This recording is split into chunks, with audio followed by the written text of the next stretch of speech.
Bonjour et bienvenue dans le podcast Espace Hina. Espace Hina, c'est un espace pour te reconnecter à ton corps, à ton ressenti, à ce qui se vit vraiment à l'intérieur de toi. Moi, je m'appelle Hina, je suis la fondatrice de Espace Hina. Je suis passionnée par tout ce qui touche au corps, au souffle, au système nerveux et à la reconnexion à soi. Et mes principales expertises sont le breathwork, le reiki, la thérapie somatique et la naturopathie. Mon intention avec ce podcast, c'est pas de t'apprendre quelque chose de plus. C'est pas un podcast, selon moi, à écouter uniquement avec la tête. J'ai envie que ce soit un espace qui se ressent, un espace pour ralentir, pour déposer, pour revenir à l'intérieur de soi, parce que comprendre intellectuellement, c'est une chose, mais ressentir, ça change profondément la relation qu'on a avec soi. Aujourd'hui, j'avais envie de revenir sur un sujet dont j'ai parlé récemment lors de mon passage à Polynésie première. Depuis cette entrevue, il y a quelque chose qui tourne énormément en boucle dans ma tête. D'ailleurs, je vous recommande vivement d'aller revisionner l'entrevue qui est disponible sur YouTube et je vous mets le lien en description.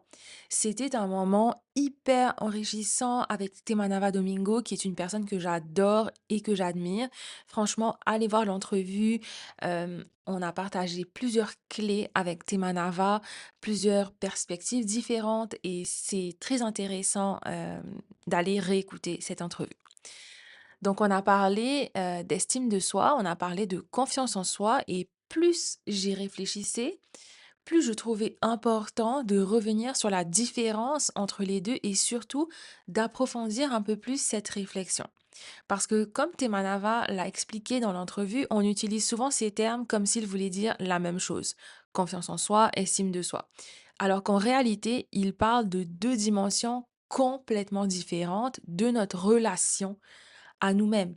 Et je crois sincèrement que comprendre cette nuance peut changer énormément de choses en nous et pour nous. Donc la confiance en soi, c'est finalement assez simple. Ça répond à la question: est-ce que je crois que je suis capable de faire cette chose? Est-ce que je suis capable de lancer un projet? Est-ce que je suis capable de prendre la parole devant un groupe? Est-ce que je suis capable de créer une entreprise, de faire cette présentation? En fait, la confiance, elle est liée à l'action. Elle est liée à l'expérience, elle est liée aux compétences. Plus on fait quelque chose, plus on accumule des preuves que l'on est capable et plus notre confiance, elle grandit. C'est pour ça qu'une personne peut être extrêmement confiante au travail, dans son sport ou dans son domaine d'expertise et peut-être moins confiante si elle va à la pêche ou si elle doit construire une maison ou peu importe. Mais l'estime de soi, en fait, ça répond à quelque chose de beaucoup plus profond, qui serait: c'est quoi la valeur que je me donne indépendamment de ce que je fais? Et là, vous voyez, on entre dans quelque chose de complètement différent, parce que l'estime de soi est toujours là lorsque les résultats externes disparaissent. L'estime de soi, elle est toujours là quand les choses ne vont pas comme prévu, quand la vie, elle nous ralentit, quand on échoue, quand on doute, quand on traverse une période un peu plus difficile. L'estime de soi, c'est la relation que nous entretenons avec nous-mêmes lorsque nous ne sommes pas dans notre pleine performance, dans notre plein potentiel. Et je crois que beaucoup d'entre nous ont appris très tôt à construire leur valeur autour de ce qu'ils faisaient.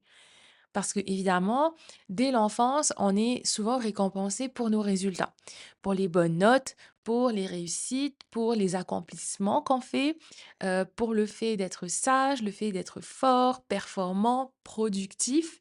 On nous félicite en fait pour ce qu'on fait et rarement pour qui on est. Alors au final, sans qu'on se rende compte, on commence à associer notre valeur à notre capacité à produire, à réussir ou à répondre aux attentes des autres. Et le problème, c'est qu'à force de recevoir ce message qui est inconscient, c'est dans l'inconscient collectif, on finit par croire que notre valeur, elle se mérite, qu'elle s'obtient, qu'elle se gagne. qu'elle dépend de quelque chose, de nos résultats, alors qu'en réalité, ce n'est pas le cas. Notre valeur n'a jamais dépendu de notre performance. Mais ça, on s'en rend souvent pas compte tant que tout va bien. Tant que les projets avancent, tant que les relations qu'on a, elles fonctionnent, que ce soit amical ou en couple, etc. Tant que le travail va bien, tant que notre santé est bonne, tant qu'on se sent en contrôle. C'est souvent lorsque la vie, elle vient nous secouer, qu'on vient découvrir réellement sur quoi, en fait, notre estime, elle était construite. Quand la vie nous fait face à une rupture, à un deuil, une blessure, une perte d'emploi, un burn-out, un déménagement, une transition importante. En fait, on se rend compte quand la vie nous met face à des défis qui mettent en lumière, au final, sur quoi notre valeur, elle était basée, quand ça nous sort de notre zone de confort et de ce qu'on connaît. Pour ma part, comme vous le savez, je viens de revenir vivre à Tahiti après plus de 12 ans à Montréal. Et même si c'était un retour que j'attendais depuis longtemps, même si c'était mon choix, même si je suis hyper heureuse de rentrer, je réalise à quel point une transition, ça peut être confrontant. En fait, parce qu'une transition, ça ne change pas seulement notre environnement, ça va beaucoup plus loin que ça. Ça vient souvent remettre en question les repères sur lesquels on avait construit toute notre identité. Pendant des années, j'ai été habituée à fonctionner d'une certaine façon, à la montréalaise, à avoir mes routines, mes habitudes, mes projets, mes repères, mon rythme. Et quand tout ça, ça change, en fait, au final, c'est pas seulement notre quotidien et l'environnement dans lequel on est qui change, bien que ça a un impact énorme déjà. C'est souvent la façon dont on se définit nous-mêmes. Et pour moi, c'est là qu'on revient avec l'estime de soi et que ça devient intéressant parce que personnellement, je peux dire que j'ai hyper confiance en moi. Je suis capable, je sais que je vais me relever, je sais que je peux créer, que je peux bâtir des projets, que je peux prendre la parole, que je peux recommencer. Là, la confiance, ce n'est pas le problème. Et parce que la confiance, selon moi, se construit dans l'action, je pense que beaucoup de personnes qui passent énormément à l'action ont une grande confiance en elles parce que au final, elles savent qu'elles sont capables, elles savent qu'elles vont trouver des solutions, elles savent qu'elles peuvent rebondir. Mais là où c'est un peu plus délicat, c'est quand elles traversent une personne où elles ne peuvent plus performer comme avant, et on découvre parfois que leur estime de soi était beaucoup plus liée à leur accomplissement qu'elles ne le pensaient. Et c'est souvent là que se cache le vrai travail intérieur, parce que avec une grande confiance en soi, on peut vivre des périodes où l'on se demande, mais en fait, qui je suis lorsque je ne suis plus dans ma routine habituelle? Qui je suis lorsque je ne suis plus autant productive qu'avant? Qui je suis lorsque, en fait, je sais pas exactement où je vais? Qui je suis lorsque ma vie, elle est en train de changer? Là, ce n'est plus une question de confiance, c'est une question d'identité, une question d'estime et une question de relation avec soi-même. Et c'est exactement ce qui se passe dans énormément de transitions. Je prends l'exemple de la transition parce que c'est ce que je vis moi-même en ce moment, mais cela peut tout autant s'appliquer à une rupture, à un deuil, à une perte d'emploi ou toute autre période de changement important. Le système nerveux est en train de s'adapter. Une partie de nous est en train de mourir et une autre est en train de naître. Les anciens repères, ils sont en train de disparaître et les nouveaux ne sont pas complètement installés, intégrés en nous. Et en fait, entre ces deux, il y a une période de flou, une période où on se sent moins performant, moins inspiré, moins certain, moins productif. On doute et c'est normal de douter dans cette période de flou. Et pourtant, c'est souvent dans cet espace que le vrai travail intérieur commence.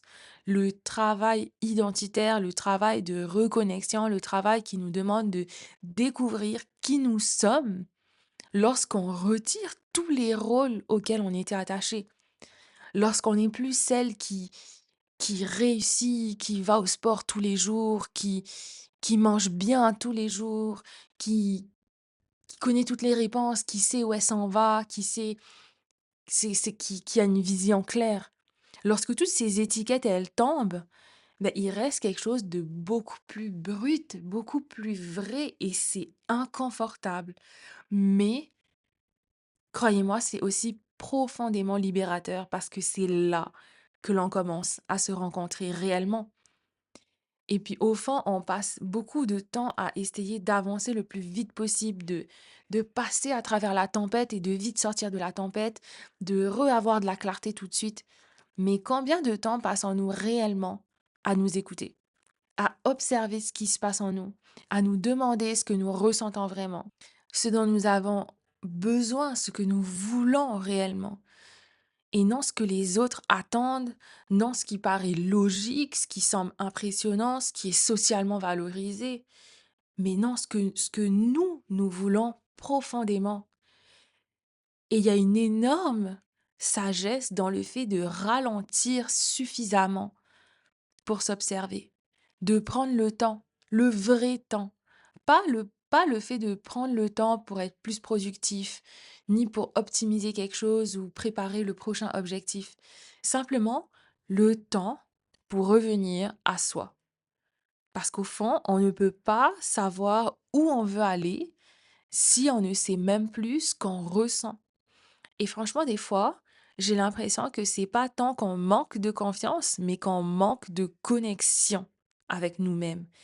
On cherche toujours les réponses à l'extérieur. On cherche la validation, on cherche les meilleures stratégies, on cherche le prochain plan d'action, mais le fond du fond, est-ce qu'on se connaît suffisamment pour savoir ce qu'on veut vraiment? Puis là, l'estime de soi prend une autre dimension quand on va dans ce sujet, parce que l'estime de soi, ben, c'est pas uniquement le fait de penser du bien de soi, c'est apprendre à se rencontrer dans ces moments où on se sent au plus bas, dans ces moments où on est dans le flou total. C'est, c'est apprendre à s'écouter dans ces moments, à réellement plonger dans cette incertitude, dans ces doutes, dans ce flou. C'est apprendre à respecter ce qu'on ressent, à faire confiance à son rythme, à reconnaître ses besoins, à rester présent avec soi-même, même lorsqu'on ne sait pas c'est quoi la prochaine étape. C'est apprendre à dire non, c'est apprendre à poser ses limites et à se respecter. Dans ce que je fais avec Espace Rina, je travaille énormément autour du système nerveux. Et pour moi, cette connexion à soi, elle ne passe pas uniquement par la tête, par le mental. Elle passe par le corps. Parce que le corps, il sait avant la tête. Le corps ressent souvent avant que l'on comprenne. Il envoie des signaux, que ce soit de la fatigue, des tensions, des émotions. Et plus on apprend à écouter notre corps, plus on développe cette relation profonde avec soi-même. Alors aujourd'hui, j'ai envie de vous laisser avec 3 questions. Quand est-ce que vous avez pris le temps de vous écouter pour la dernière fois? Quand est-ce que vous vous êtes demandé ce que vous ressentiez réellement? Et quand est-ce que vous vous êtes demandé ce que vous vouliez vraiment? Puis, je vais aller plus loin et si on retirait les attentes des autres, les obligations, les performances, les rôles qu'on s'est attribués nous-mêmes ou que les autres nous ont attribués sans qu'on leur demande, eh bien, qu'est-ce qui resterait? Qu'est-ce qui resterait? Parce qu'au fond, je crois que la confiance en soi, elle nous permet d'oser passer à l'action, d'oser aller vers ce qui nous anime réellement. Mais que l'estime de soi, elle nous permet de rester connectés à nous-mêmes lorsque tout autour de nous bouge. C'est comme si la confiance en soi, ça nous aide à agir, passer à l'action, et l'estime de soi, ça nous aide à nous voir nous-mêmes, à nous reconnaître. Et parfois, avant de chercher à devenir davantage quelqu'un, ben la chose la plus importante, c'est peut-être simplement de revenir à soi, de s'écouter, de se connaître, de se respecter. et d'aller creuser au fond de nous de OK, c'est quoi que je veux réellement au-delà de ce qu'on m'a toujours répété, ce que je devrais faire, au-delà de ce qu'on pense qui est le mieux pour nous, ce qu'on pense qu'on nous a mis dans la tête qui est le mieux pour nous. Et de se rappeler aussi que en fait, notre valeur, elle n'a jamais dépendu d'une performance quelconque. Notre valeur, elle a toujours été là. Alors, je veux que vous reteniez ce que je suis en train de vous dire. Vous êtes assez, votre valeur à vous est infinie et elle est toujours là en vous. Il n'y a pas une situation, une personne qui est censée définir votre valeur parce qu'elle est déjà en vous. Il suffit juste de la voir et de la reconnaître. Elle a toujours été là. On a juste été mal informé, si je peux dire ça comme ça, sur qu'est-ce qui définit notre valeur. Avant de terminer, j'ai envie de te dire merci. En fait, merci d'avoir pris ce temps pour toi. Merci de m'avoir écouté dans cet épisode. Créer cet espace et savoir qu'il est reçu, c'est hyper précieux pour moi. Puis si cet épisode t'a parlé, ben, je t'invite à soutenir le podcast en le partageant, en laissant un commentaire. Ça permet à cet espace de grandir, d'atteindre les personnes qui en ont besoin. Et je t'invite aussi à rester à l'affût des prochains épisodes qui sortent un mercredi sur deux. Tu peux me retrouver sur Instagram, Facebook, TikTok sous le nom Espacina où je partage du contenu autour du souffle, du système nerveux, de la reconnexion à soi. Et si tu ressens l'élan de vivre une de mes immersions de breathwork, je t'invite à aller sur ma page Instagram pour voir les prochaines dates à Tahiti. On se retrouve très bientôt pour le prochain épisode et je te dis, prends soin de toi et n'oublie pas que tu es assez, que tu as de la valeur, que tout est déjà en toi.